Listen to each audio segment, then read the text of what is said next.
नमस्कार दोस्तों, आज हम बात करने वाले हैं पुश्तैनी जमीन का पारिवारिक बंटवारा के बारे में।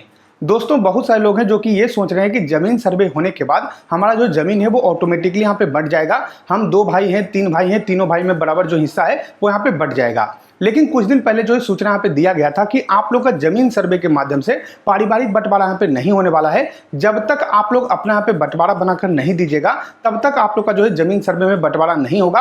अगर आप बंटवारानामा नहीं देते हैं तो ऐसे में डायरेक्टली जो है एक ही खतियान में तीनों भाई का, दोनों भाई का जितने भी भाई हैं उन सभी का जो नाम है वहां पे चढ़ा दिया जाएगा।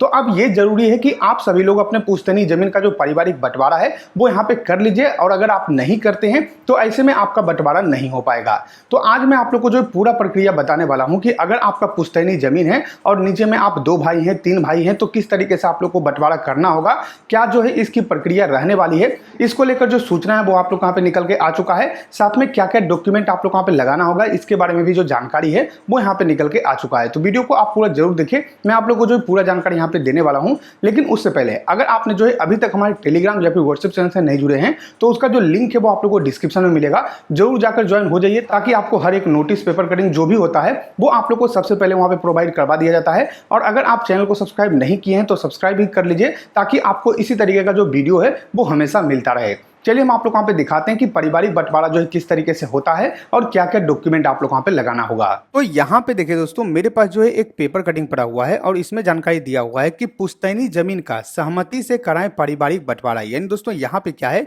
कि खुद से आप लोग को जो है सहमति से, जितने भी भाई हैं सभी लोग मिलकर जो है अपना पारिवारिक बंटवारा करना होगा। और यही जो है आप लोग का पुश्तैनी जमीन का पारिवारिक बंटवारा करने का जो नियम है वो आप लोग वहां पे रहने वाला है। लेकिन अब इसमें क्या क्या डॉक्यूमेंट लगेगा, किस तरीके से बंटवारा होगा, उसके बारे में आप लोग वहां पे जानकारी दिया हुआ है। सबसे पहले यहाँ पे देखिए, मैं जूम करके आपको दिखाता हूँ। यहाँ पे जानकारी दिया हुआ है कि पुश्तैनी जमीन का बंटवारा अगर समय से नहीं हुआ तो आपस में विवाद होने की संभावना होती है। कभी कभी मामला काफी गंभीर हो जाता है। जमीन सर्वे शुरू होने के साथ ही इस तरह के मामले सामने आने लगे हैं। सर्वे से पहले जमीन का बंटवारा कर लिया जाए तो काफी सहूलियत हो गई। यानी कि जमीन सर्वे में जो है आप लोग का बंटवारा नहीं होगा, पहले आप लोग यहाँ पे बंटवारा कर लीजिए, उसके बाद जो है आप लोग जमीन सर्वे करवा लीजिए और अपना अपना नाम पे जो जमीन है उसको यहाँ पे चढ़वा लीजिए। तो ये जो है आप लोग यहाँ पे प्रक्रिया रहने वाला है। उसके बाद यहाँ पे देखिए आप लोग का जानकारी दिया हुआ है कि सहमति से बंटवारा, तो किस तरीके से सहमति से बंटवारा होगा उसके बारे में सूचना यहाँ पे दिया हुआ है। यहाँ पे जानकारी दिया हुआ है कि सरकार आपसी सहमति से बंटवारा के नियम को सरल बना दिया है। इस प्रक्रिया के तहत भूमि विवाद के मामले को सुलझाने के लिए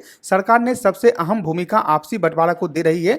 सरकार के निर्देश पर इसके लिए प्रखंड से लेकर अंचल तक में प्रयास हो रहे हैं। अधिकारी कैंप कर इसका निराकरण निकालने का प्रयास कर रहे हैं। हाईकोर्ट के आदेश के आलोक में सरकार ने एक नया गाइडलाइन भी जारी किया है। प्रखंड कार्यालय में 3 दिन विशेष रूप से भूमि सुधार से जुड़े कार्य हो रहे हैं। इन दोस्तों यहाँ पे क्या है कि सरकार की तरफ से एक नया गाइडलाइन जारी किया गया है। उस गाइडलाइन के माध्यम से हर प्रखंड में जो है 3 दिन आप लोग का विशेष रूप से एक कैंप यहाँ पे लगाया जा रहा है। और उस कैंप में जो भी भूमि विवाद है, जो भी आप लोग का जमीन बंटवारा से रिलेटेड यहाँ पे जो एक काम है वो आप लोग यहाँ पे किया जा रहा है। मान लीजिए कि आप लोग यहाँ पे जमीन बंटवारा कर रहे हैं, आप लोग 4 भाई हैं। अब 4 में मान लीजिए एक भाई बोल रहा है कि हम जो है बंटवारा नहीं मानते हैं। तो अब ऐसे में जो है इस विवाद को सुलझाने के लिए आप लोग जो है अपने प्रखंड कार्यालय में जा सकते हैं। वहां पे कैंप लगाया जाएगा, सप्ताह में 3 दिन कैंप लगता है। वहां पे जाकर अपना जो निपटारा है वो यहाँ पे करवा सकते हैं। और ये जो है आप लोग यहाँ पे गाइडलाइन जारी किया गया है सरकार की तरफ से, हर प्रखंड में आप लोग का विशेष कैंप यहाँ पे लगाया जा रहा है। उसके साथ ही यहाँ पे देखिए जानकारी दिया हुआ है कि जो परिवार संपत्ति का बंटवारा करवाना चाहते हैं उनको यहाँ पूरी मदद की जा रही है। इसके लिए आपको 8 प्रकार के जो कागजात की जरूरत है वो यहाँ पे पड़ रही है। यानी कि 8 तरीके का आप लोग का जो कागजात है वो आप लोग को दिखाना पड़ेगा, तब जाकर आप लोग का जो जमीन बंटवारा है वो यहाँ पे कंप्लीट हो पाएगा। तो इस तरीके से अपडेट यहाँ पे निकल के आया हुआ है।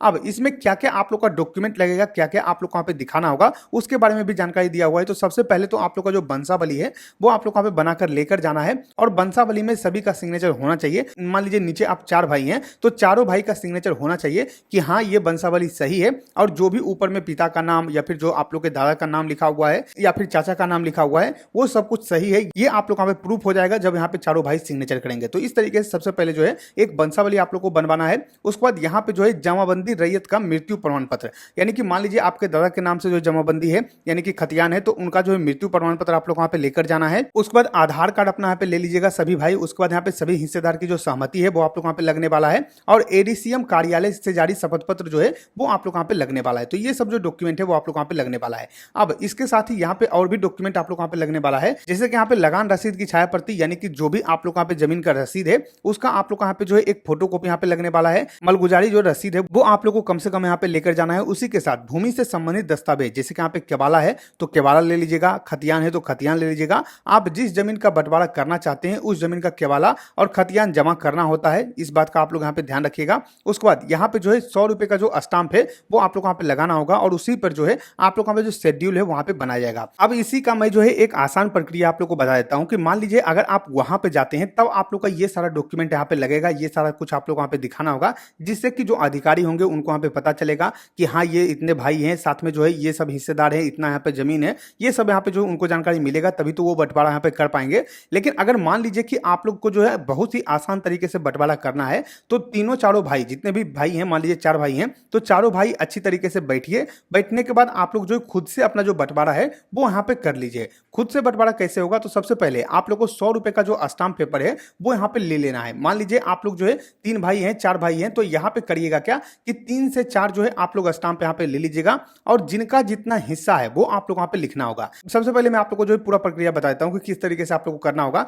तो मान लीजिए कि ये 4 भाई हैं, यहाँ पे देखिए 4 लोग हैं, तो ये 4 भाई हैं। तो अब आप लोगों को करना क्या है, जो आप लोगों ने 100 रुपए का स्टाम्प यहाँ पे लिया हुआ है, स्टाम्प आप लोग का जो कोर्ट होता है, कोर्ट में आप लोग वहाँ पे मिल जाएगा, तो वहां से जाकर आप जो खरीद सकते हैं। स्टाम्प पेपर आप यहाँ पे ले लीजिएगा। उसके बाद मान लीजिए कि ये जो भाई हैं इनका यहाँ पे जो हिस्सा पड़ रहा है वो यहाँ पे 2 एकड़ पड़ रहा है, और यहाँ पे जो है 25 डिसमिल पड़ रहा है। तो यहाँ पे 2 एकड़ 25 डिसमिल जो है इनका यहाँ पे हिस्सा हो गया। इनका मान लीजिए यहाँ पे जो है 3 एकड़ 9 डिसमिल यहाँ पे जो जमीन पड़ रहा है, तो 3 एकड़ 9 डिसमिल इनका हो गया। इसी तरीके से मान लीजिए कि इनका जो है, इनका भी मान लीजिए 3 डिसमिल यहाँ पे 9 एकड़ पड़ रहा है, इतना जमीन यहाँ पे पड़ रहा है। इनका यहाँ पे मान लीजिए कि 2 एकड़ यहाँ पे पड़ रहा है, 2 एकड़ डायरेक्टली यहाँ पे पड़ रहा है, तो 2 एकड़ इनका हो जाएगा। अब ये आप लोग यहाँ पे देख पाएंगे कि इनका कम जमीन क्यों पड़ रहा है। तो हो सकता है कि इन्होंने जो है जमीन बेच दिया होगा, इन्होंने हो सकता है कि रखा होगा जमीन, इन्होंने हो सकता है कि जमीन जो है बेच दिया होगा। तो जिन्होंने जमीन बेचा है उनका हिस्सा तो कटेगा ही कटेगा, तो इस बात का भी आप लोग यहाँ पे ध्यान रखिएगा। तो आप लोग को करना क्या है, स्टाम्प पेपर पे सबसे पहले मान लीजिए इस भाई का नाम जो है सुरेश है, तो सुरेश यहाँ पे लिखिएगा। सुरेश लिखकर जो है उनका कितना जमीन बचा हुआ है वो आप लोग वहाँ पे लिखना होगा।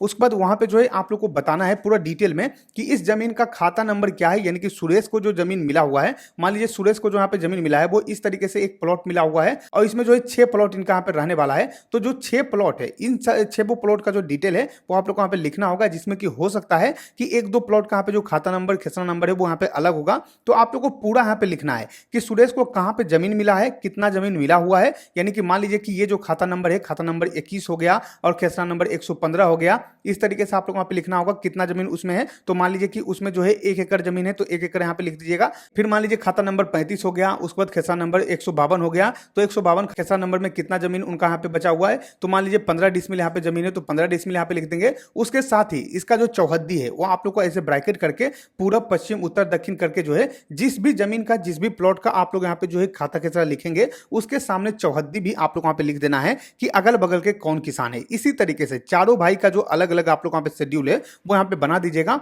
और सभी भाई अपने शेड्यूल के सामने भी सिग्नेचर करेंगे। यानी कि मान लीजिए कि आप लोग 4 भाई हैं, तो चारों भाई जो है उस शेड्यूल के नीचे आप लोग यहाँ पे सिग्नेचर कीजिएगा। उसके साथ ही जहां पे आप लोग का शेड्यूल लिखा हुआ है जिस भाई का, वहां पे भी आप लोग अपना जो सिग्नेचर है वहां पे कर दीजिएगा, जिससे कि यहाँ पे क्लियर हो जाएगा कि हाँ आप लोग का जो यहाँ पे बंटवारा है वो यहाँ पे क्लियर हो चुका है। उसके साथ ही आप चाहे तो आप लोग जो है 4-5 व्यक्ति से, जो भी आपके अगल बगल के गांव वाले व्यक्ति होंगे, उनसे भी सिग्नेचर करवा लीजिएगा। उससे आप लोग वहां पे क्लियर हो जाएगा कि किस किस व्यक्ति ने के सामने जो यहाँ पे बंटवारा हुआ है और किस किस व्यक्ति ने यहाँ पे सिग्नेचर किया है। तो इस तरीके से आप लोग खुद से यहाँ पे बंटवारानामा बना लीजिए। लेकिन अगर विवाद होता है तो विवाद को सुलझाने के लिए आप लोग जो है यहाँ पे प्रखंड कार्यालय में जा सकते हैं, वहां पे जाकर जो है अपना विवाद यहाँ पे सुलझा सकते हैं। तो ये जो है पूरा प्रक्रिया यहाँ पे रहने वाला है। सब कुछ मैंने आप लोग वहाँ पे पूरा स्टेप बाय स्टेप समझा दिया है, स्टेप बाय स्टेप यहाँ पे दिखा दिया है। तो जैसा कि आप लोगों ने देखा दोस्तों, मैंने आप लोग वहाँ पे जानकारी दे दिया है कि पारिवारिक बंटवारा क्या होता है, किस तरीके से आप लोगों को करना होगा, सब कुछ मैंने आप लोग वहाँ पे जानकारी दे दिया है। आशा करते हैं कि आपको वीडियो पसंद होगा। गरीब वीडियो पसंद आए तो लाइक इस वीडियो को, सब्सक्राइब करो हमारे चैनल को,